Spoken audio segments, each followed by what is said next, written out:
can make it a little bit more aggressive if you're only using 93. If you use 91 sometimes, I would be more conservative with it. Yeah, you can text me anytime. Oh. Yes. Sold the tune. Let's go. What does he drive? It's a 08 S65, and he called because he saw the wire stuff that I've done. So obviously nobody can do the V12s like your boy. Damn. One and only.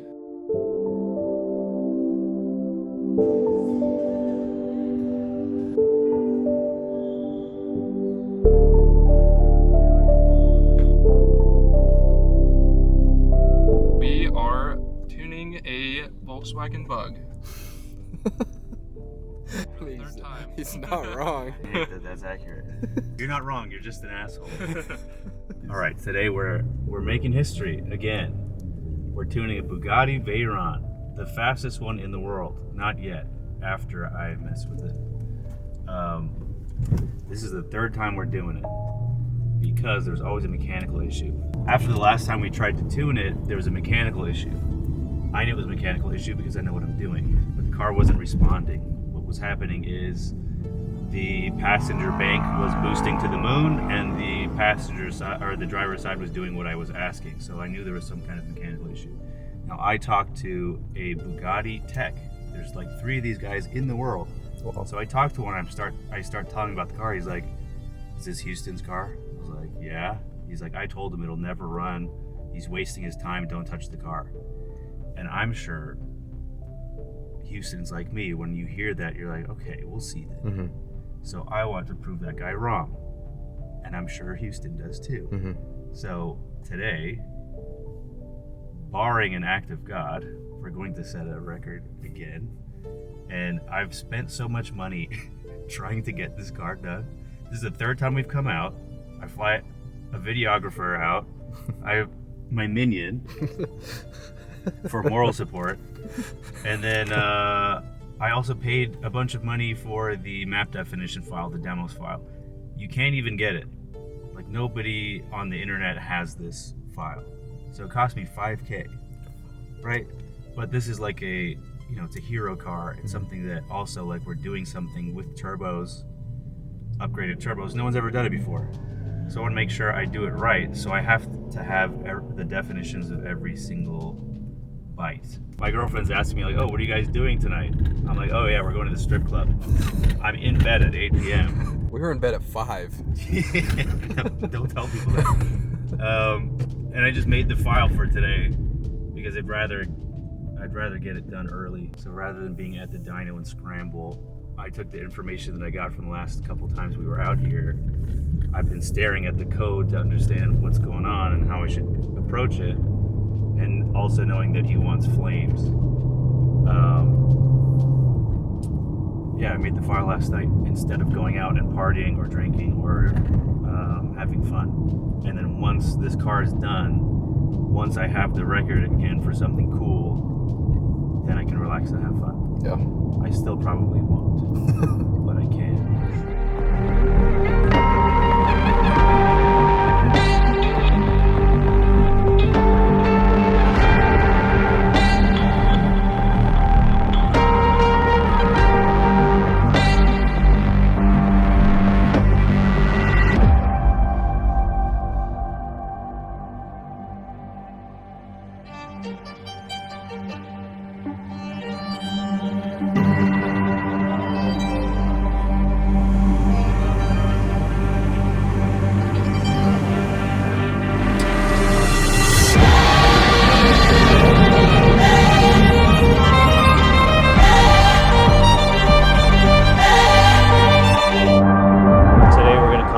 On making a conservative tune with Burble's Flames, and it has a check engine light, so I'm going to address the check engine light in the tune. That's what I'm going to add right now.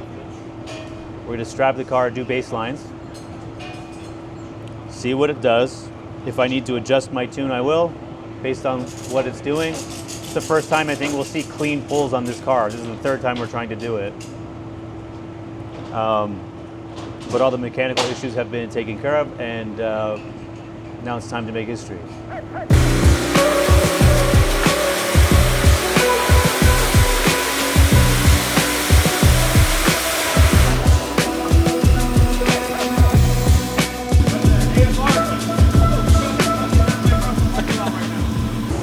Explain to me the definitions of how far you go with that and how far you can take it before you Gentani the motor. Okay. So, negative 40 degrees of timing would be Gentani the motor. Okay. So that would be super aggressive. That's when you hear like those BMWs that drive around that you hear the AK-47 pop, people duck for cover, is negative 40 or more degrees of timing. This is negative 16, it should be plenty loud. I would go less than this usually. But to get flames, we're getting unburnt fuel out the exhaust, right? So what I did is I turned off the fuel cut on decel, so it's just constantly feeding fuel. There's usually like a fuel cut delay. So if we say we want burbles, from the factory you'll have half a second or 1 second delay.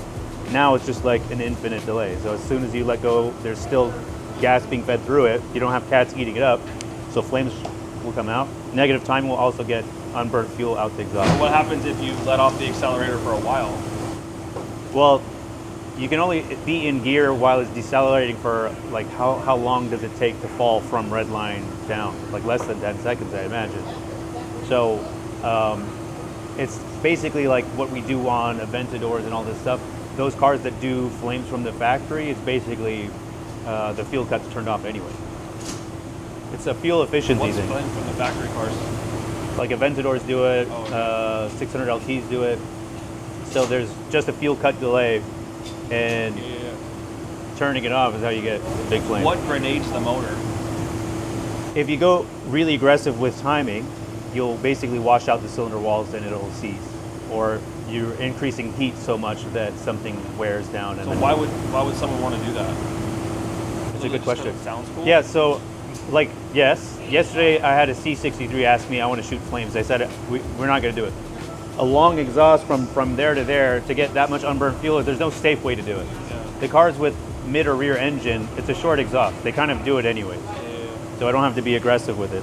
The car kind of wants tell to. him to put the exhaust header straight up at the foot. That'll do it. Play a tune right up. That's right.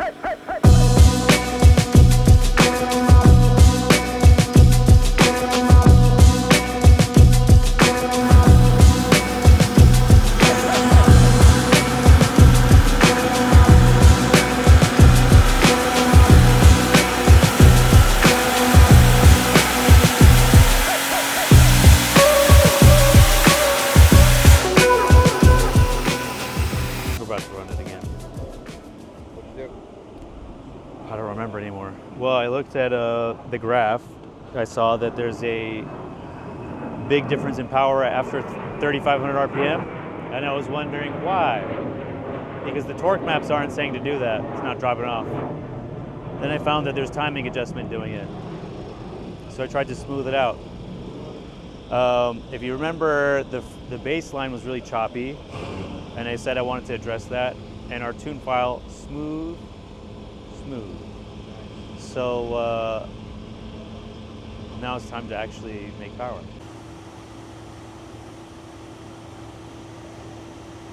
We're at over 1,000 foot-pounds. That's something. It's not nothing. Well, I don't know what they did to the turbos. I know that when they rebuilt them, I was told that they changed the turbines a little bit, but I don't know in what way. Okay. More fins, fewer fins, different curvature. I don't know. Okay. Should be more efficient. One would think, but Yeah. you know, depending on what their conversation was with Houston, they may have said we want it to spool up sooner or later, or I just don't know. Okay. I mean, it is spool. You're getting peak torque pretty early, so I imagine it's still a tiny turbo. Yeah. Each one operates a two-cylinder motor. So they're not in sequence, or they are in sequence? No. Each turbo is for each two cylinders? Wow. Okay. Well, there's two intercoolers, so the outputs of each pair Yep, each bank. coincide, but they don't go one through the other. Okay. Interesting.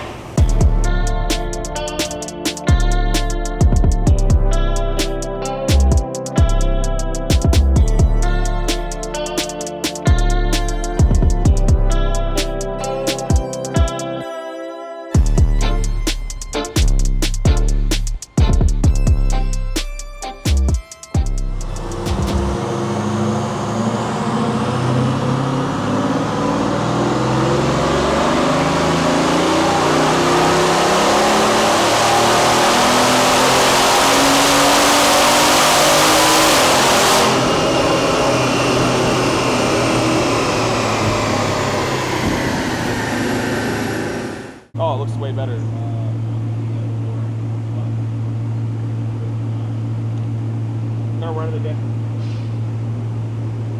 The heat soaked on the last one. It was 2 back-to-back, but power went up. What's it at now? 941. If you look at horsepower, it doesn't dip so drastically after 3,000. So Way more. smooth. So making progress. Now to up arrow, up arrow.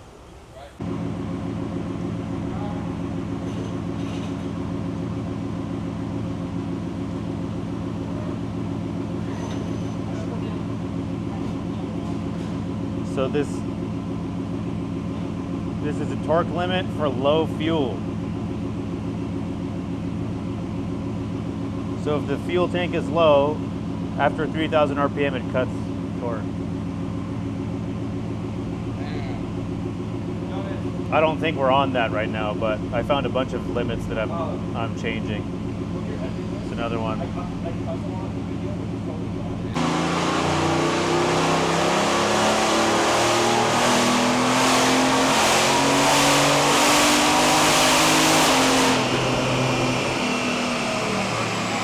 Torque limit. Torque limit, yeah. So we'll put fuel in it and we'll run it again.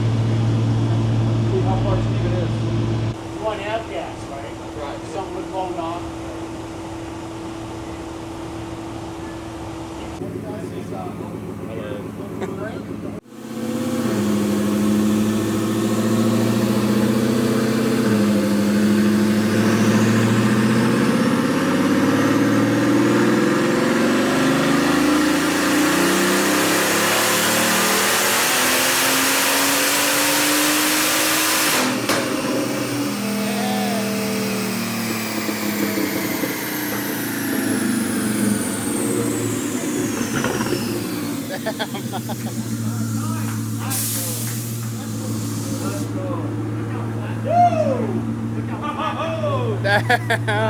Let's That's go. what we're talking about. 1125, boys. Damn. You can feel the power in that car. All right, we should raise it a little bit more. Like a little bit more. Let's get like 1100 and like 1200. Can I compare it to what we came in with, just so I see? That was too easy for you to make that much extra. So I found a bunch of maps that exist in my demos, my map definitions, that don't exist in the file version that we have. Does that make sense? Yeah. So I'm like looking at these maps, I'm like, this is boost control, I need this, and it doesn't exist in our software version. So this is where I shine, because I actually looked at the code and I'm like, okay, this is missing here, it must be in this area. And then I found the maps that were causing it to taper off at 3,500 RPM. Now all of a sudden, It works. world record horsepower. And it does, without breaking a sweat, so I feel like we can get more. What do you guys think about burbles? Should we increase that too? Yeah, All this testing, honestly, I don't think anyone in the world could have done this. My honest to God opinion. definitely ran into a couple of issues too. Everything is without issue, especially with this car. I mean, everything is not without its issues.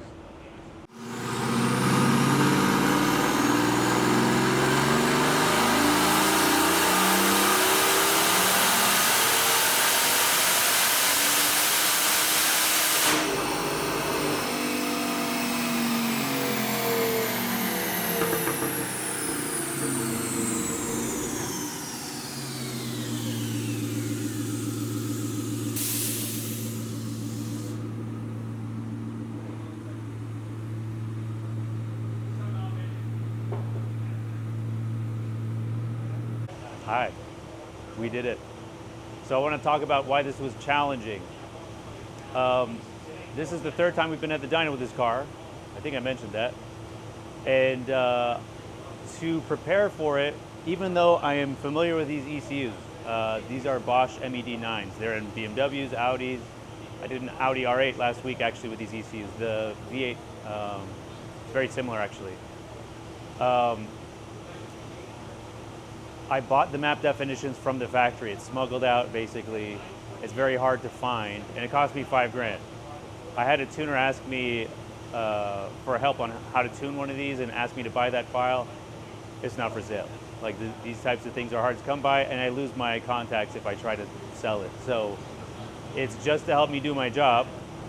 And here's the interesting thing is I combed through this file day and night to make sure I can make power on this. Now, when I compared the map definition files, we call them Damos files, to the file that came out of this car, they're different. There's a lot of things you can Control C, Control F, and Control V and find a similar area or a similar map, but sometimes the maps change size or function or location. So what makes me unique is the way I've been tuning for the past 15 years is I'm looking at the raw hexadecimal code. You know what I mean? Like if I can't do something, I lose sleep over it. Sure. So I asked a couple people about it. I was like, okay, we're having problems with this car. Like I think the last time one side was boosting to the moon, the other side was doing nothing. Yeah, we had a wastegate issue. Yeah, so I asked a Bugatti tech. There's only like 3 or 4 certified guys in the country. Yeah, it's a really tight-knit community. So the guy you talked to was in San Diego. Yeah. And he has his own shop now. Yeah. Right? And so he was the original guy that was like the certified tech for all the Bugattis. Kind of like the guy who started the mechanic shop for Bugatti, essentially. He was the first employee. His name's David Nolte. So yeah, so I ran into him, I was asking him questions, and he said, is it Houston's car? I said, yeah. And he's like, I told Houston that thing will never run. Yeah, so I called him because, you know, I had a couple of Veyrons before we bought this car, and so I'd always talk to him, and we were friends, and, you know, he gave me all the great information I needed. And when I called him to buy this car before I bought it, he was like, no way, don't do it. He's like, that engine's full of water. And I said, how could it be full of water if it only went halfway up and the intakes are on top of the car? Like, even I'm not a mechanic, like I kind of figured that out, right? So that car had gone to Beverly Hills and it was inspected before, like this is probably 2010 or 11. This is when he was there, right? Because I think he left in 15. Okay. And the guy who bought it in like 15, he, the dude Frank or whatever, he didn't know anybody at the dealer. But ironically, that's where I met him because he was trying to meet people at the dealer. Okay. So yeah, that guy David, he just said no, no, no, no, no. Not only that, like Bugatti said no. Yeah. To everybody else. Yeah. For some reason, they said yes to me. I don't know, maybe because I was just persistent, and I got him at those like Monterey car events, you know, the ownership events. I was like, hey guys, like I got this idea. I'm gonna put this together, and they were like, no. Then they were like drunk. And then they were like, okay, fine, we'll figure it out. Persistence is key. Yeah. I'm sure you're like me, where someone says you can't do something, you're gonna do it. It's funny because if I would have invested the money that I put into this car, it would be worth 10 times as much. But I wanted to do this project just to show everybody I could do it. Sure. Right? And I mean, there's a lot of other great guys that are on the internet fixing stuff, but they're fixing things that are, I don't want to say it could be done by anybody, but if you wreck a supercar, just drop it off at your local body shop and they'll weld it all back together. Sure. Right? Yeah. Now, if you buy a Huracan, you put it in the lake and, you know, it goes into salt water, just replace everything.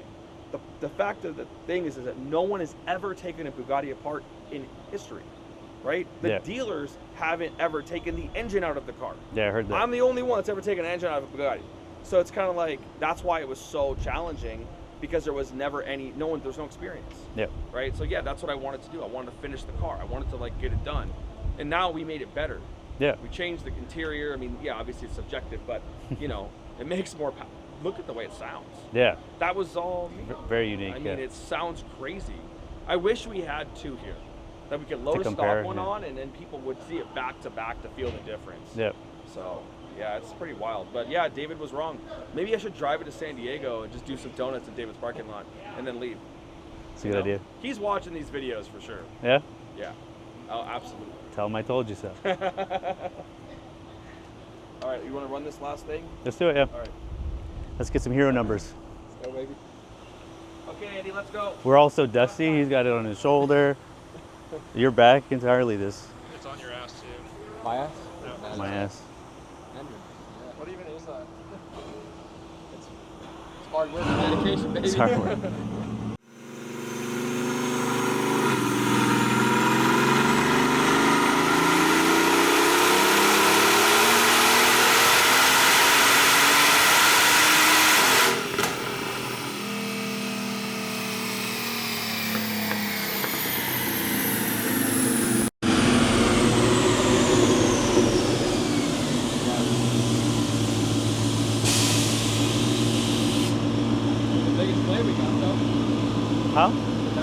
plane we got? That was a good plane. I didn't see it. It was like a good plane. Right in the head. Know where I got it? You probably got it. Yeah. 32 runs. 32. If you're tuning a Japanese car or an American car, usually the tuning tools, you'll have like a drop-down menu. You'll have all your lambda there, all your timing there. In European car tuning, your map information is privileged information. Not all tuners are equal because we don't all have the same information. We don't all have the same maps. So I don't speak German, but I've been Control-C, Control-V in Google Translate for the last 15 years to understand automotive German jargon. Like if you hand these files and this information to a native German speaker, they'll have no idea what a Zundenwinkel Kennfeld is, you know what I mean? But I don't know how it's supposed to sound, but I know when I read it, like what maps are for boost, what maps are torque control, what's lambda, etc. So what made this challenging is some maps are different or missing in this car. So if another tuner tried to tune it, they would get stuck, they would never make any power. And I think I said this earlier, I don't know if we can use the clip, but I looked online to see what other tuners claim they make, and it's 50 horsepower. When you run this car back to back, you could lose 50 horsepower. You can show a 50 horsepower gain. If you're making 1,000 crank horsepower, it's like 800 wheel. 50 horsepower is dyno error. So essentially no one's been able to squeeze power out of this. Now, what makes me unique is I noticed where code was missing or where code was changed. And then I said, I wonder if this is a compressor limit. And basically it was. When I found that and changed that, everything else that I've been working at all day all of a sudden worked. So we saw at 3,000 RPM, there was some type of torque intervention and power fell off. And it's really frustrating to see that and think I've done everything right, what's going on? So basically there was hidden maps. And my skill set, my doctor calls it autism, has helped me greatly at this job. So we're able to now set a world record. I don't think anyone's made 300 wheel horsepower gain on a Bugatti Veyron before. So I'm pretty happy with the result. We're packing it up right now. I think we're going to run it one more time just to make sure power is consistent. But we're happy with the result. Everything went well today. And hopefully we'll make more content soon. I'd like to see this on the road as well. Should shoot flames at night. Should be really cool. He can send you this if you want. The final clip? Yeah. That'd be nice. Yeah, the SF90 video kind of fizzled out. I didn't talk to the camera and be like, oh, we're happy with the result or whatever. So this time, I'm super happy. I won't show it. Yeah. Job well done, Matty. Thank you. Appreciate it. We'll see you next time.